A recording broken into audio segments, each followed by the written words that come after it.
Welcome back to my channel. Today we would be studying about financial management, right? So financial management is the activity concerned with the planning, raising, controlling and administering of funds used in the business. It means आप जो भी funds अपने business में use करते हैं उनकी कैसे planning करेंगे, कहाँ से उनको raise करेंगे, उनको control कैसे करेंगे, all these things are included in financial management, right? So in this chapter we would be dealing with investment decision, financing decision and dividend decision. That means financial management is concerned with three decisions, right? Financial management के लिए आपको 3 decisions लेनी होती है. First is investment decision. Investment decisions means कि आप funds को कहाँ इन्वेस्ट करेंगे, right? That is long term investment और short term investment.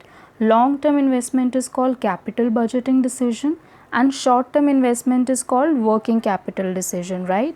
Second is financing decision. Financing मत means आप कहाँ से procure करेंगे funds को. आप दो जगह से procure कर सकते हैं. Procure means purchase. First is with the help of debt. Second is equity, right? Third is dividend decision. Dividend decision means आपकी जो अर्निंग है, जो आपके बिजनेस में प्रॉफिट हो रहा है, आप वो पूरा प्रॉफिट क्या शेयर होल्डर्स पे बांट देंगे या कुछ रिटेन्ड अर्निंग्स रखेंगे, right? So this dividend decision is concern with retained earnings and dividend, right? So first of all we will study about the features. Features से पहले आपको ये पता होना चाहिए कि सोर्सेज ऑफ फाइनेंस कौन कौन से होते हैं, right? Sources of finance are basically equity and डेब्ट. इक्विटी में equity share capital, preference share capital and retained earnings आएगा. एंड डेब्ट में debenture and loan, right? Now features, first feature है it is concerned with optimal procurement as well as usage of finance. इसका मतलब है financial management में होता है कि आप जो यूज़ कर रहे हैं फाइनेंस का और जो यहाँ से आप प्रोक्योर कर रहे हैं वो मैक्सिमम होना चाहिए, right? Second is it aims to reduce the cost of funds by keeping the risk under control and achieving deployment of funds.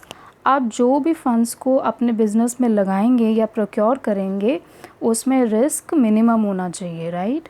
Third is it also aims at ensuring availability of enough funds whenever required as well as avoiding idle finance. It means आपके business में जब भी funds की requirement होगी आपके पास funds होने चाहिए and आप कोई भी फंड्स को आइडली नहीं रखेंगे, राइट, अपने बिजनेस में. Next is objectives of financial management. Financial management का प्राइमरी ऑब्जेक्टिव होता है maximisation of shareholders wealth, right? Shareholders की जो वेल्थ है उसको मैक्सिमाइज़ करना है. एग्ज़ाम्पल, अगर मिसेस शर्मा ने परचेज़ करे हैं 200 shares at ₹100 of Gupta limited, her wealth in companies ₹20,000, right? After some time the market price of the share increases to 130. अब आप ये देखिए पहले ₹100 था शेयर का, 130 हो गया, मीन्स ₹30 इंक्रीज़ हुआ है.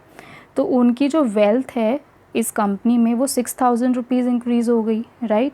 अगर market price of the share decrease हो जाएगा, दैट इज़ 100 से 90 हो जाएगा, तो उनकी जो वेल्थ है वो 2000 से कम हो जाएंगी, right? So the market price of a company share is linked to 3 basic financial decisions and shareholders wealth maximisation. Wealth of shareholders आप कैसे निकालेंगे? Number of shares into market price per share, मतलब कितने shares उन्होंने purchase करे हैं multiply by जो market share चल रहा है उस शेयर का, मार्केट प्राइस चल रहा है उस शेयर का, राइट? अब कुछ अदर ऑब्जेक्टिव्स भी होते हैं फाइनेंशियल मैनेजमेंट के. First is to procure sufficient funds for the organisation, right? Adequate and regular supply of funds is to be maintained for smooth operations of the business. Second is to ensure effective utilisation of funds. पहले आप procure करेंगे funds को और उनको effectively utilise करेंगे, right? Third is to ensure safety of funds. Fourth is meeting financial commitments with creditors. जब भी आप क्रेडिटर से कुछ परचेज़ करते हैं, आप सप्लायर से कुछ परचेज़ करते हैं ऑन क्रेडिट, राइट, तो उनके कुछ पेमेंट टर्म्स होते हैं and you pledge to pay them on a specific future date, right. So financial management का ये भी एक ऑब्जेक्टिव होता है कि आप अपने फाइनेंशियल कमिटमेंट्स को टाइमली पे करें, right. Now the role and importance of financial management. First is size and composition of fixed assets depend upon the investment decision. ये हम इन्वेस्टमेंट डिसीजन में पढ़ेंगे कि कैसे size and composition of fixed assets, मतलब जो आप फिक्स्ड एसेट्स परचेज करते हैं वो कैसे इन्वेस्टमेंट डिसीजन में डिपेंड करता है, right. Second is amount and composition of current assets depend upon financial decision. Third is the amount of long-term and short-term financing to be used depend upon financial decision, right? Fourth is financial management helps in fixing the debt equity ratio. Financial management की help से आप debt equity ratio भी fix कर सकते हैं. Debt equity ratio होता है debt upon equity, right? ये आप accounts में पढ़ेंगे. Fifth is all items in profit and loss account are affected by financial decisions, right? Example, अगर आप ज़्यादा डेप्ट यूज़ करते हैं तो आपको ज़्यादा एक्सपेंस पे करना पड़ेगा फ्यूचर में, right.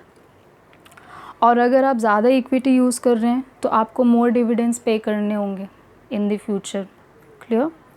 So good financial management aims at mobilising the funds at the lower cost and deployment of these in most lucrative